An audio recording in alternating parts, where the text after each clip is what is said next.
Owning a boat comes with a number of perks, like being able to fling your favorite fishing rod around. And here's another perk. Geico's boat insurance covers your boat and your belongings. And with specialist support from agents that are as passionate about boating as you are, there's so much value that you'll want to high-five someone. But not while you're holding your fishing rod. That's a prized possession. So hold on tight with both hands and keep it covered through boat insurance. Get more with Geico. I've been listening to Peter Egan's stories for years. We've never met, but his columns and features in Road and Track always echoed inside my head as my eyes scanned the printed page. And there's a lot of us out here. Enthusiasts all.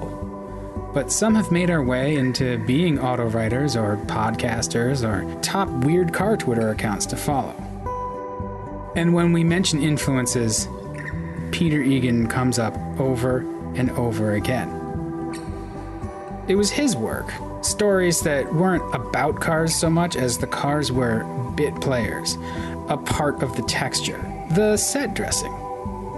He showed us what you could do with those things we all love, experiences to have, and those stories stuck. And so it was a random auction post on car Twitter that started all of this. An Isetta for sale. Everyone seems to love the odd little mid-century European bubble cars. But they're chronically under-contexted, especially now, as the long shadow of World War II and the immediate post-war years fades. So I piped in, as one does on car Twitter, that the Isetta represents a time of austerity for the people who lived it. It's a punchline in the States, always has been. But things were very different in 1950s Germany. I only understand this because deep in my lizard brain, there's a story written by Peter Egan in 1993 that said as much. A red Toyota Supra Turbo was on the cover of the March 1993 issue of Road and Track. It was the all-new fourth-generation car, and bubble-era Japanese sports cars were amazing, especially if you were 15. But the only thing I remember of that issue is the story of plans going wrong with a quirky 40-year-old car powered by a one-cylinder motorcycle engine. It was kind of fun to think about the Isetta again, and I reread the story that I wrote on it, and my friend Chris Beebe, who still owns the car, just called today just to say hello, and we got talking about the trip and remembering the good times on the road. So it's a nice reminder. So how did you know Chris? Like, what's the connection between you two? He owned a business called Foreign Car Specialists in Madison and Wisconsin, and I worked for him as a mechanic. I got out of journalism school in 1971. After I came back from Vietnam, I finished up and got out of journalism school, and I couldn't find a job with a newspaper or doing any kind of a writing job. There were a lot of people looking for work right then because so many newspapers had been closing. And so I fell back on my primary interest anyway, which is cars, and took a job as a mechanic at Foreign Car Specialists. So I worked for Chris for 7 years as a mechanic, and we both raced cars together, and we co-drove a few racing cars. Chris raced a Lotus 7, and I had a Bug-Eye Sprite and a Formula Ford. And so we're old buddies, and then Barb and I lived in California for 10 years, and then when we came back here, we found the place we're living now. As Chris noticed that it was for sale, and we came and looked at it and really liked it. So we now, after all these years, we live just down the road.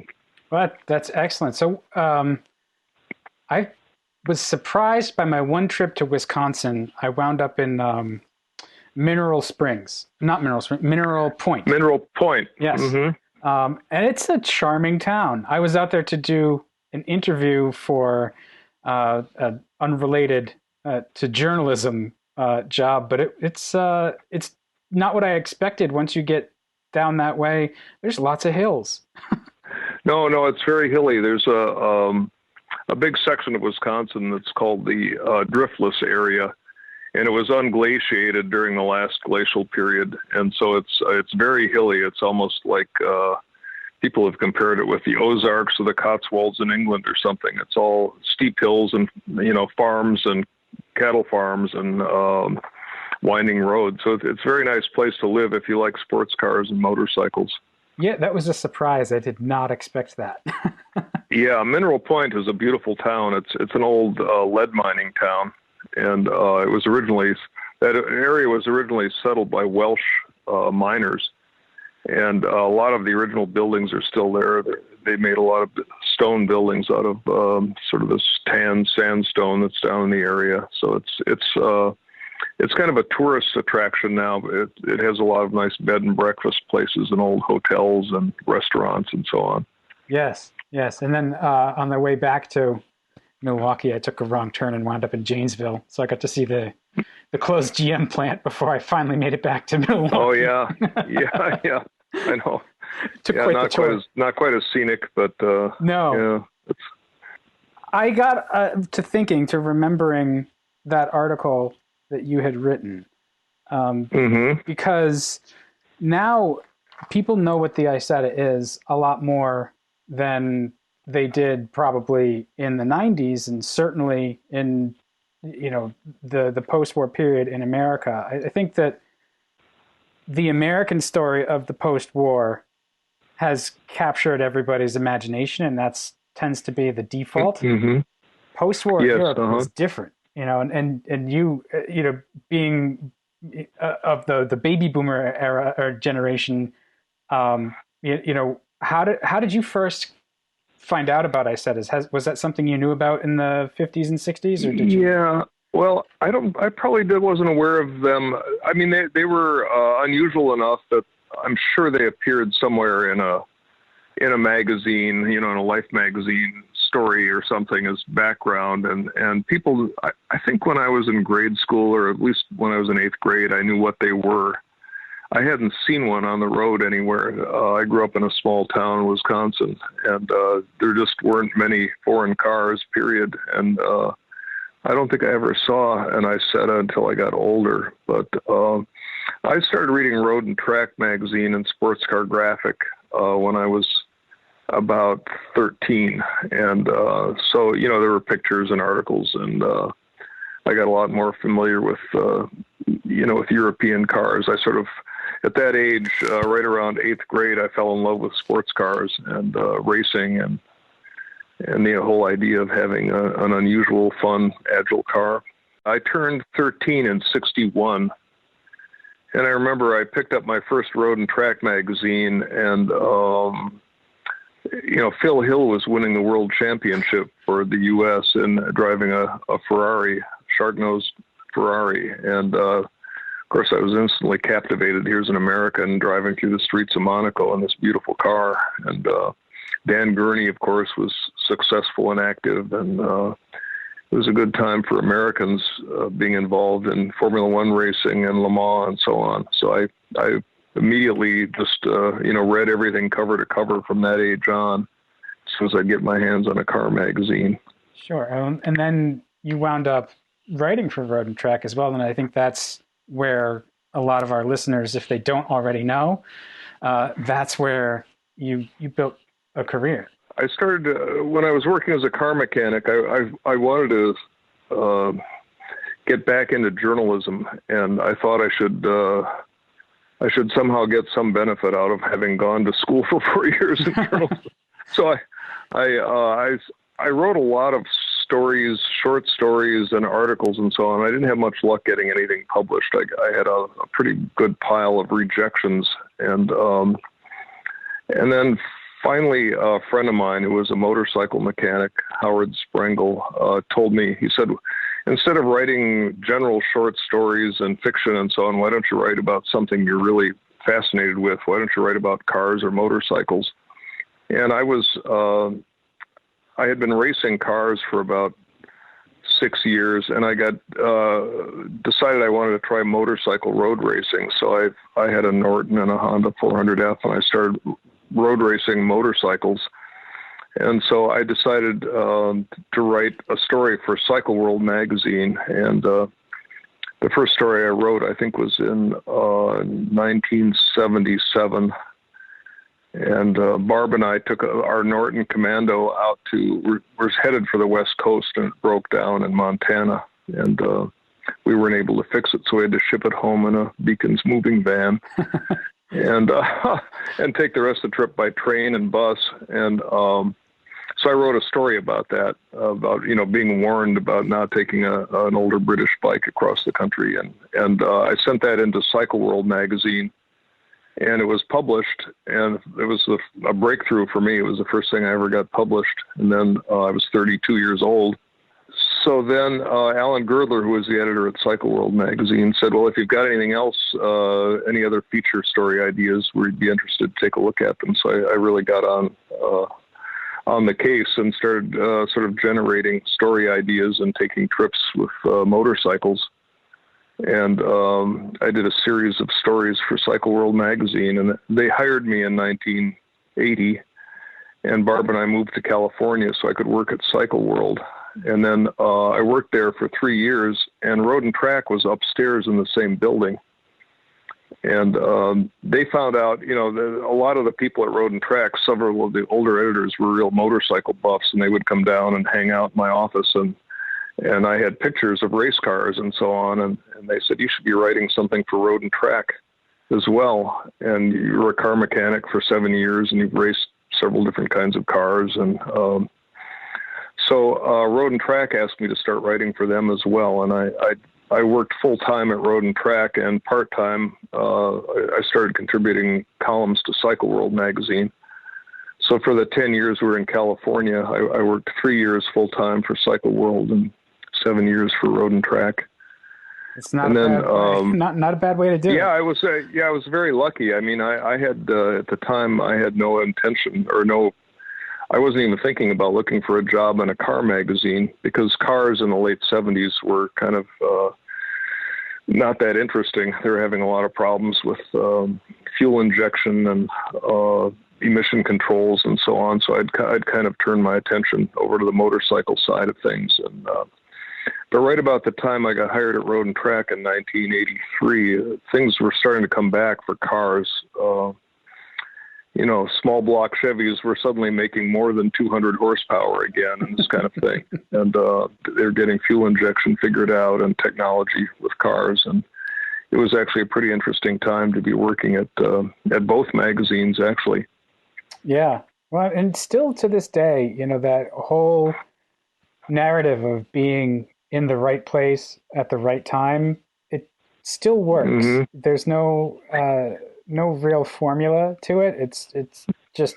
No, I know. I often reflect on that. It was just pure luck. First of all, Alan Girdler, who was the editor at Cycle World, liked my story and encouraged me to send in more stories. And I had sent the same story to another magazine, a lesser motorcycle magazine, actually. It wasn't as widely published, and I sent it to them because I thought they would be more likely to publish a touring story, and they just rejected it. And I was very depressed because I had worked on it for about 6 months to try to get it publishable. And then a friend of mine said, well, if you don't get depressed about that. I mean, you've written the story, send it to another magazine. And I said, well, Cycle World magazine is one of the big ones, and they don't publish many. I subscribe to it, but they don't publish very many touring stories. And my friend Lee Hagelin said, well, what have you got to lose? Send it to them, and all they can do is reject it. And so I did. And but there's a lot of timing involved there. I don't know if I could do it again. Get the people who like your work, being there at the moment, and and it just I'd have a hard time recreating the path that got me there. And I don't know what I'd be doing if I'd not been able to published some motorcycle stories. But it was also lucky that Cycle World was in the same building, because I got to know all these road and track people who I had been reading for years.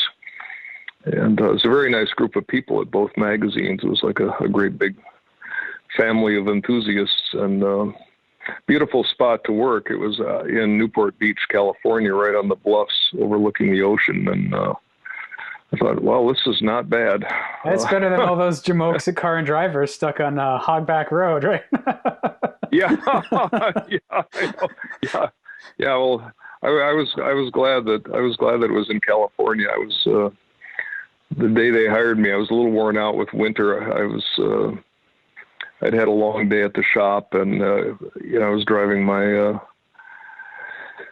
my '68 Volkswagen, and the heater didn't work very well, and it was freezing out and windy and snowing. And I came home late, and I got a call asking if I wanted to work at Cycle World, and it was a pretty nice moment for me.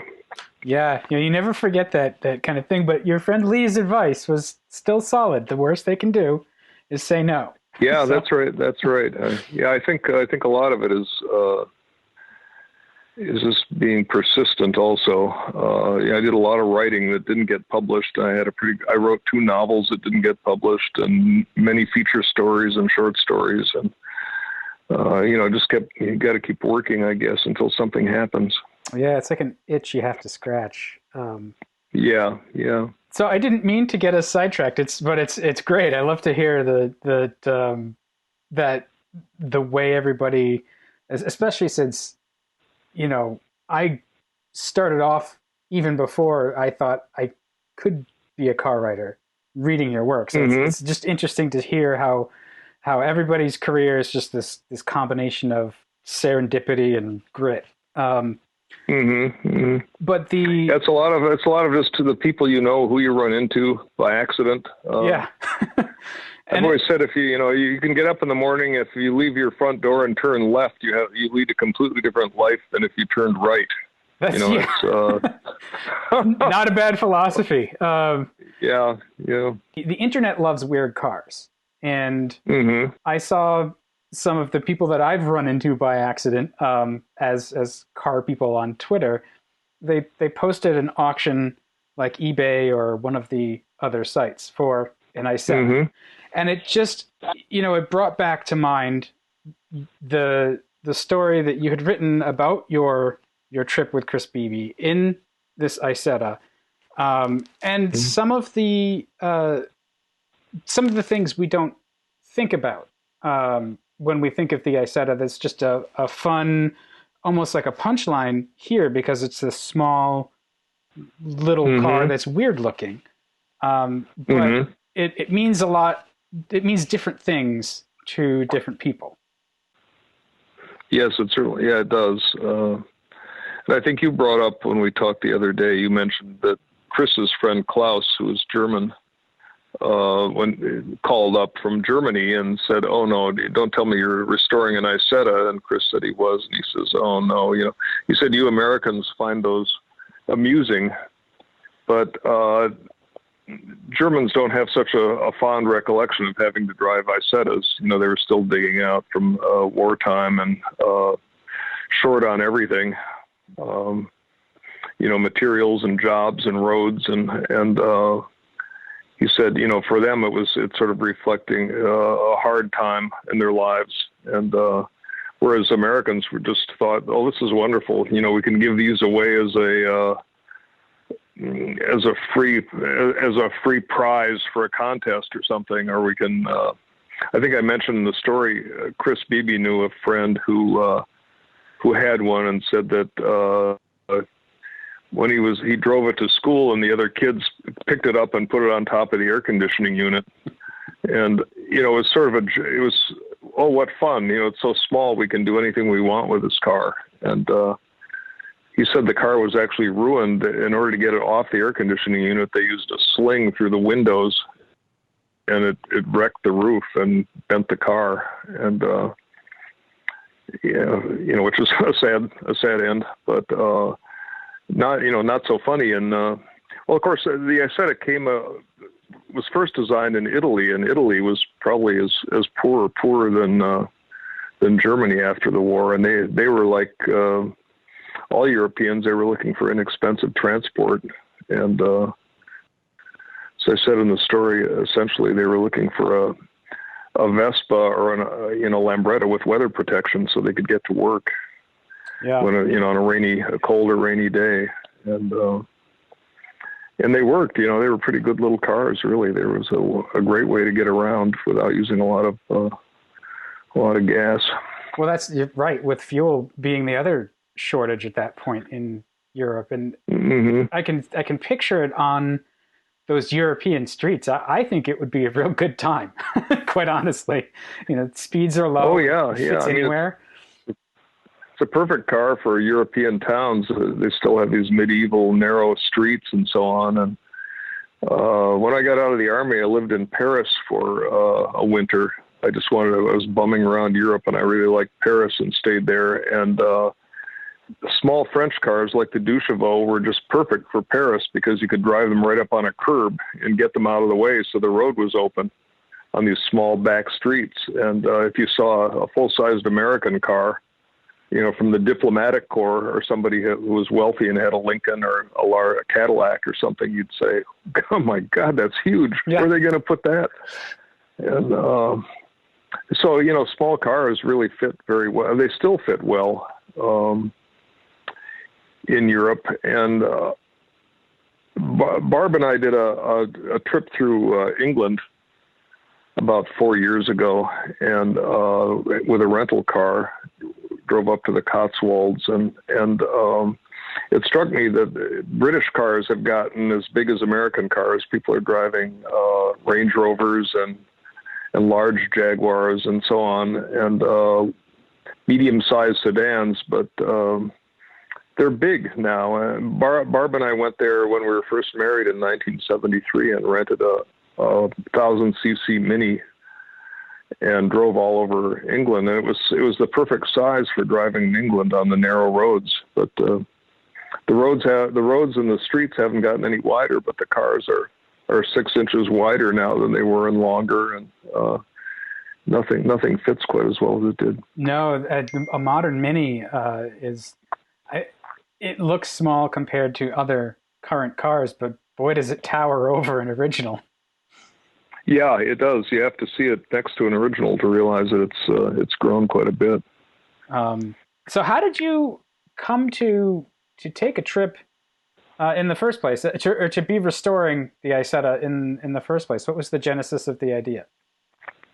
Chris Beebe saw an ad for the Isetta. I think it was in Illinois. It might have been in North Chicago, and he bought it. It was disassembled. Somebody had started to restore it and just taken it all apart, and he bought it for $1,000 disassembled. And it was a roller. I mean, I think the engine was out of it, and a lot of the pieces, some of the interior was out, but the car was able to roll onto a trailer.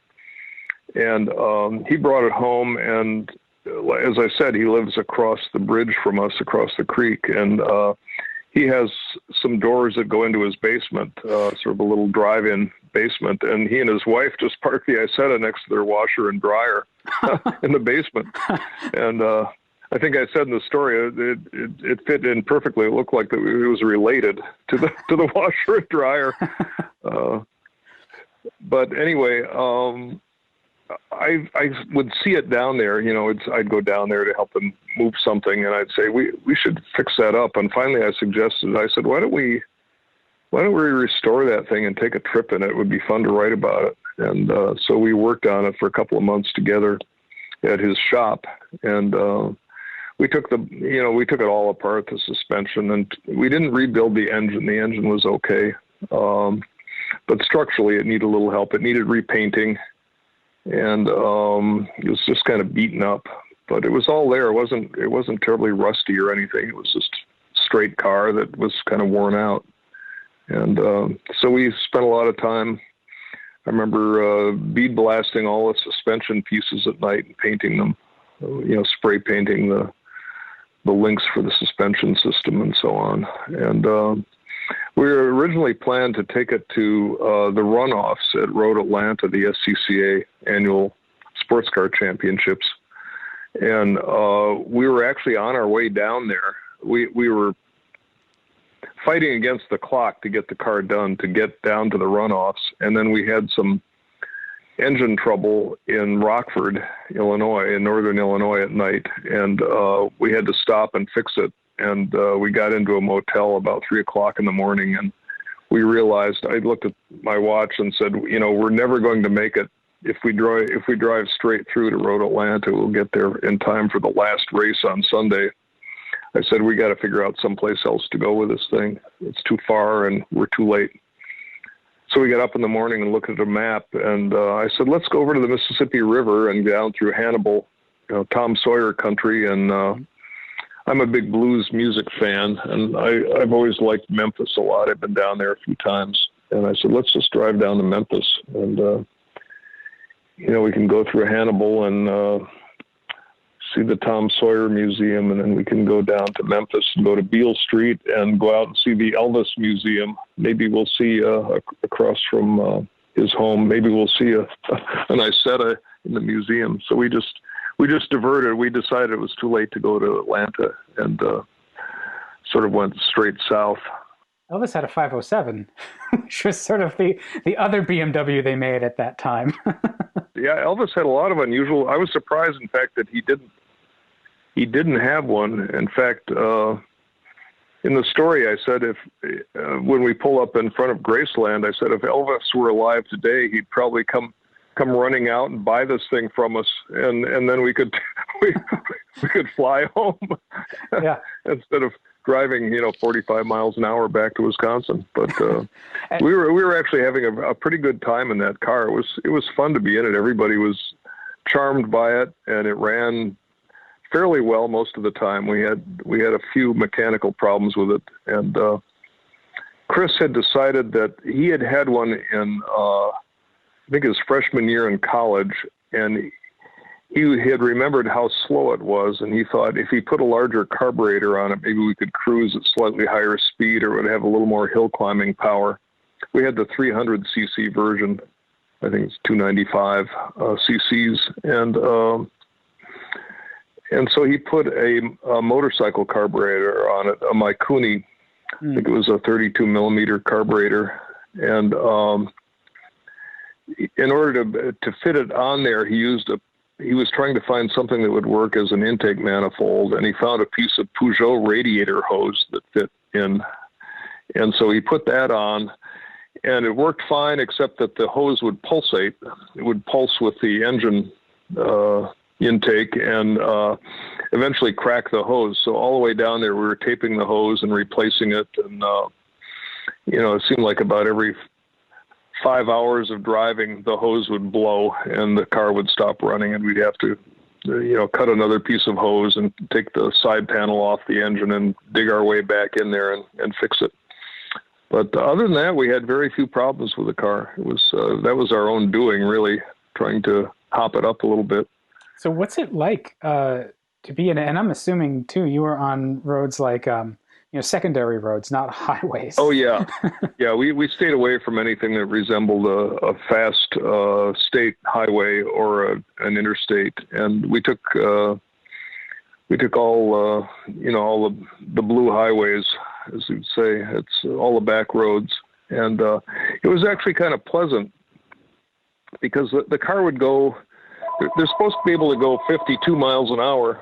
The car is just slow enough. We were only able to cruise about 45 miles an hour, and the car was slow enough that it didn't really hold traffic up. There was no doubt when you come up behind an Isetta that's going 45 that you can pass it. So people would just pass and wave and honk and look in the rearview mirrors and give us a thumbs up or something. And so we didn't really block traffic.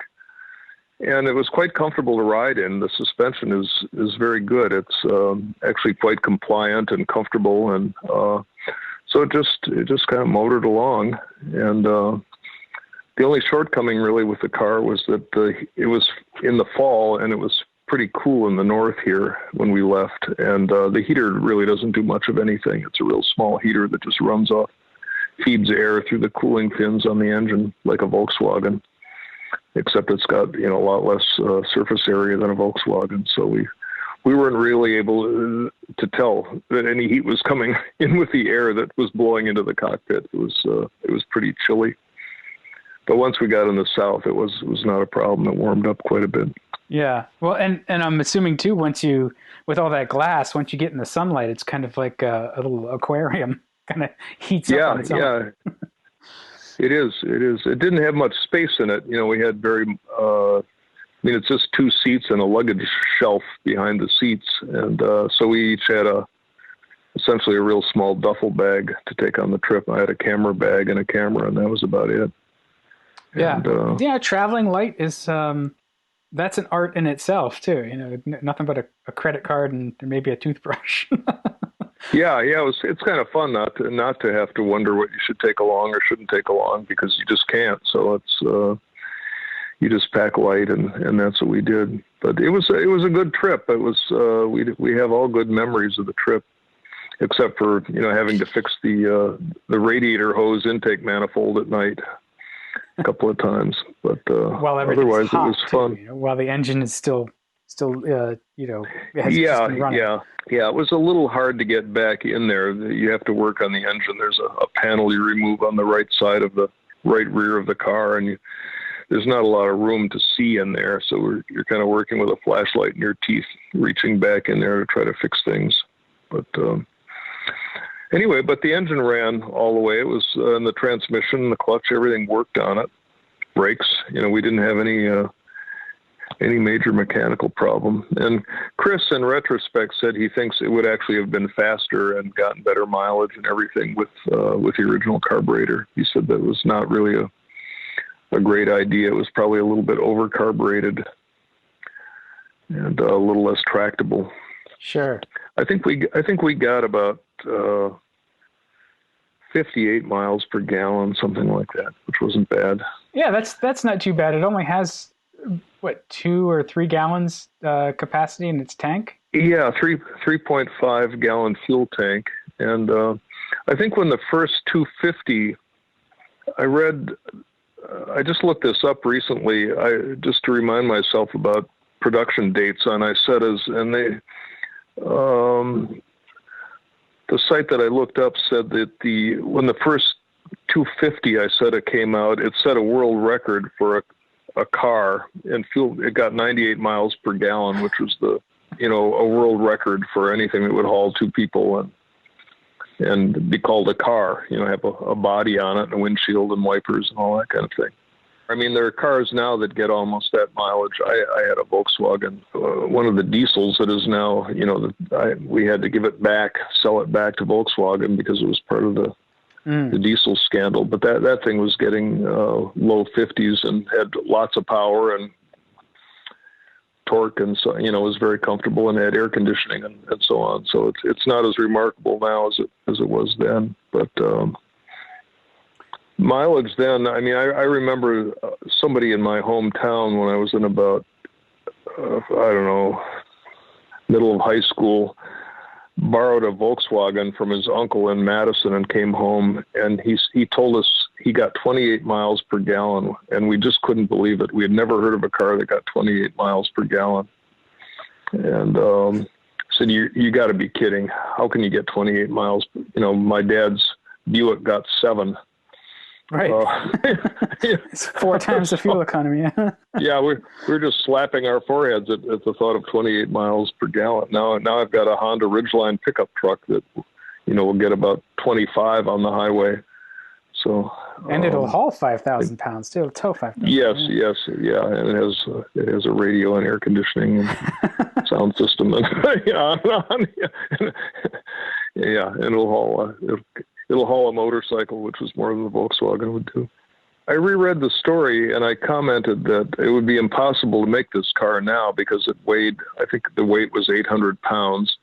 And of course, no civilized country on earth would allow a manufacturer to make something like this without any safety features or airbags or, I said it'd be impossible to make this 800-pound car again and make something this efficient, even if you could put a modern drivetrain in it.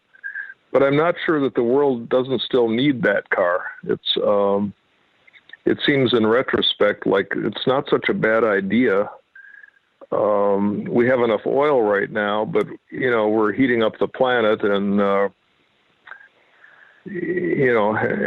and wrecking the atmosphere, and so everybody's looking for ways to increase fuel mileage and get more efficient. And of course, we're getting a lot of electric cars now that are probably going to be the answer. But there's something to be said for having a car that just gets you where you're going and doesn't carry any extra weight or cost a lot of money.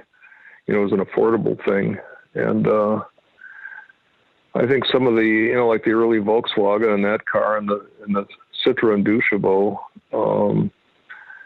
were aiming for a goal that is still laudable today, as far as not occupying a lot of space and using a lot of material and burning a lot of gas. Yeah, well, I think we could look to China right now for some of that. They've got this whole industry of electric cars that aren't that expensive, and they're all basically the same. They're stamped out from different brands, but they're all basically the same thing, and they're just a little box on wheels. One of the writers for Jalopnik, Jason Torchinsky, he bought one and imported it, and I think it was less than $2,000, and it's very much the same thing. There's no safety with it. You don't want to get in a crash, but as something that gets you around town and takes you where you need to go in a dense urban environment, it's hard to beat that consistent idea of just a small thing with a motor that goes. And it being electric makes it pretty agnostic to whatever you want to fuel it with. So hopefully, as we figure out how to charge batteries without gas or diesel or coal, it'll still be viable. Mm-hmm. Yeah, I think as we batteries keep improving and range keeps improving in electric vehicles, and then if we can combine that with a real effort to get more solar power, wind power, whatever, it certainly will answer a lot of questions. I've spent my whole life working with internal combustion engines and building twin cam engines and racing engines, and that's sort of what I've done my whole life. But last year I went out to Colorado to visit friends, and we went to a motorcycle shop, and I took a ride on two different electric motorcycles that they had for sale. And I came back, and the guy who ran the motorcycle shop said, "Well, what do you think of this bike?" And I said, if they ever get sufficient range out of an electric motorcycle and people get used to riding this, I said, it's got like 3 moving parts compared with an internal combustion engine. You've got this simple engine. And I said, riding this thing makes a motorcycle with an internal combustion engine feel like a steam locomotive that's fed with coal or wood. I said it's a seamless. It's got torque from 0 RPM up. It's quiet. It's fast. I said, and you think of the number of parts and the push rods and chains and bearings and valves and shims and so on that it takes to make even a simple gasoline engine do this. I said, it's a revelation, I think.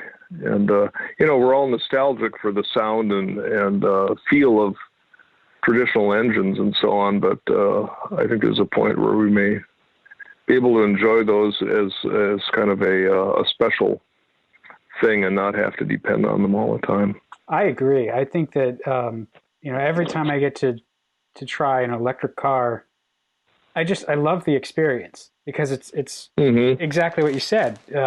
They feel really lively, and they're generally quiet and smooth in a way that you do miss some of the aspects of, say, a high performance car. But if it's just something like a Chevy Bolt or something that's just a runabout, it it doesn't really matter, and it's actually a lot more pleasant to use the EV. We all like older cars and sports cars and the history of racing and all that, and I certainly do. That's what I've done my whole life. But at this point, I would rather have a really efficient electric car and one fun thing, an MGTC or a Morgan or something that's genuinely archaic, to sort of appreciate where we've come from. But I don't need to. I don't need to be working on one in order to get to the grocery store and back. I would just soon jump in something that's kind of seamless and efficient. And then have, my motorcycles and cars as a hobby thing where you go out for special occasions. Of course, I'm 73 years old, so that's where my interests are at right now. I still like old cars, but I don't really want to restore an older car now to drive daily on the road or anything. I'd rather have one just for kind of a hobby. That's wisdom. That's I guess so. Yeah. or else I've restored one too many cars and my hands hurt. Right. I don't know whether it's wisdom or fatigue, but maybe they're linked. I don't know. Yeah, I think they're the same thing. Maybe.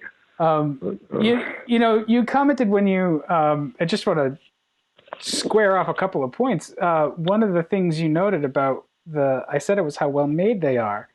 And that's one of the things that I found. My first love as an enthusiast was air-cooled Volkswagens, and so it's the same thing. A small, cheap car. It's sort of an engineering tour de force. Beautifully made, though. All of the parts are they're gems. They're jewels. Really intricate. Yeah, they're nice pieces. It's. And that was true of the Isetta, too. It was, I did a lot of work on the pieces on that car.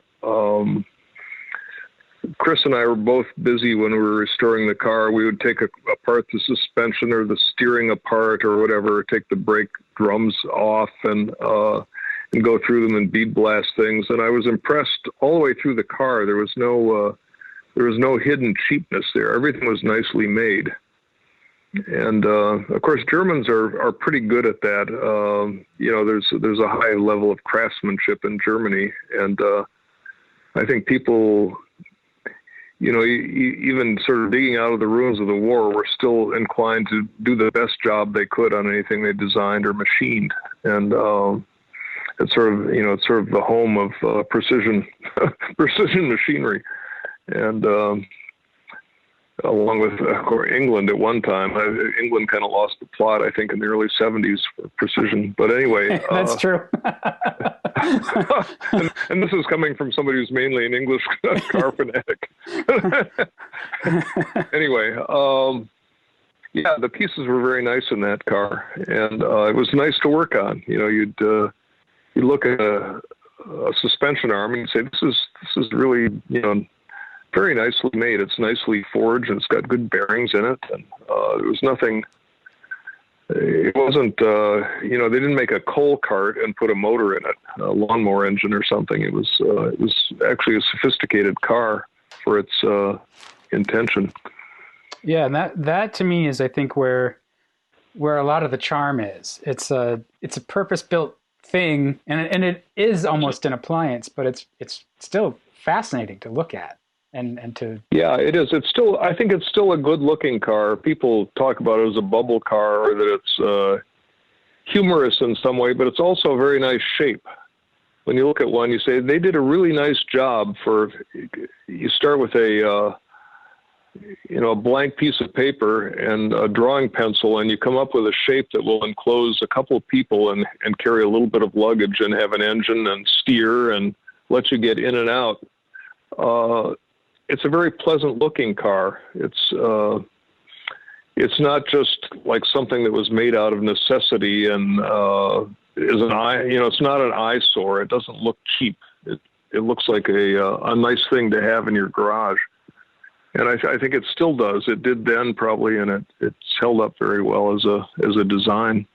I just love the thought that went into everything. That articulating steering column for that front door, and it's a neat thing to look at. for sure. Oh yeah, people used to love it. We'd pull up in front of a cafe or something and open that front door, and the steering wheel would come out with the front door, and the restaurant would almost empty out. People, you could just see people stop chewing their cheeseburgers or whatever and put them down, and a minute later, everybody's on the street looking at the Isetta. And so it was it was sort of jaw dropping, I guess, is the term. But, so you said Chris still has the car? Yes, he does. He sold his business, and he had a very nice building downtown Madison, an old bus station building that's right in the heart of campus. And with the money he got from selling his business, he built a very nice shop out in the country, which is about 12 miles west of here. And he's got a lot of space there. He's got quite a few cars still. He's got a small motorcycle collection, and he's got a lot of the race cars that he owned over the years. And he's got the Isetta. It's still sitting there. We haven't driven it for a long time. I don't know if he's used it lately or not. When the last time was he started up, but it still looks fine sitting there in the workshop. You see, that was going to be my next question is, now that we've jogged everybody's memory, do you want to go take it for a spin? Mm-hmm. Yeah. I'd like, it'd be fun to get it out again. I don't know Chris tends to keep things running. If he's got something sitting in his workshop, it's not forgotten and, with a dead battery and bad tires, he kind of moves things around and keeps after them. And so it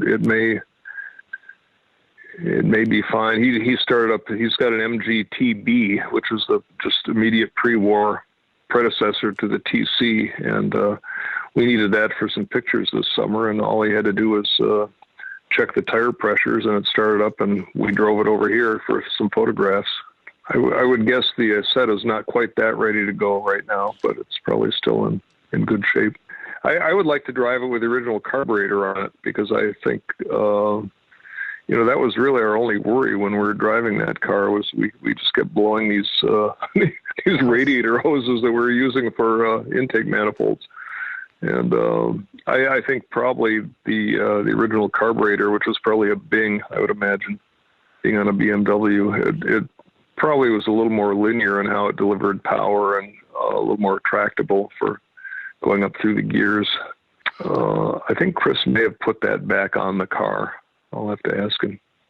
Well, good. I've run through all of the points I wanted to hit, and I've kept you on the phone longer than I thought I would. So. Oh, that's all right. I was actually out in my workshop doing some adjustments on a guitar, doing a neck adjustment. It was fun to talk about the Isetta again. What, acoustic or electric? It's an electric. It's a Gibson guitar, and I was just doing a slight neck adjustment to it. We've got a garage band that we've had for years, and we haven't played lately because of the virus, but we usually played about 4 gigs a year, and we play a lot of sort of Chicago blues and Delta blues and old Rolling Stone songs and that kind of thing, kind of a mixture of a few country songs, and but I've got a corner of my workshop that is set up to be a band corner with a sound system and drums, so the drummer doesn't have to constantly be moving drums when he comes out to practice. That's not too bad. It's funny. There are times where, as a video editor in my career, I've had to wait on computers, and so I usually had my my Squier Strat next to the desk. Oh, you did? Uh-huh. And I would, I would practice the minor pentatonics as I waited for the progress bar to go across the screen. So guitars are another thing like cars, that and all the gear that goes along with them. It's another rabbit hole to fall down. It is. I've always thought if I had to write an autobiography, it would be something like cars, guitars, and motorcycles. That's that's where I spent a lot of time, mental time, and thinking about things. And I've got a couple of acoustic guitars and a small collection of electric guitars. But I started playing guitar about the same time I got interested in cars and motorcycles, and they seem to have just gone hand in hand somehow. Yeah, they all kind of fit together. When you were in Memphis, did you get to go by like Ardent or any of the other sort of famous studios? It was Sun was down there too, right? Sun and yeah, Sun.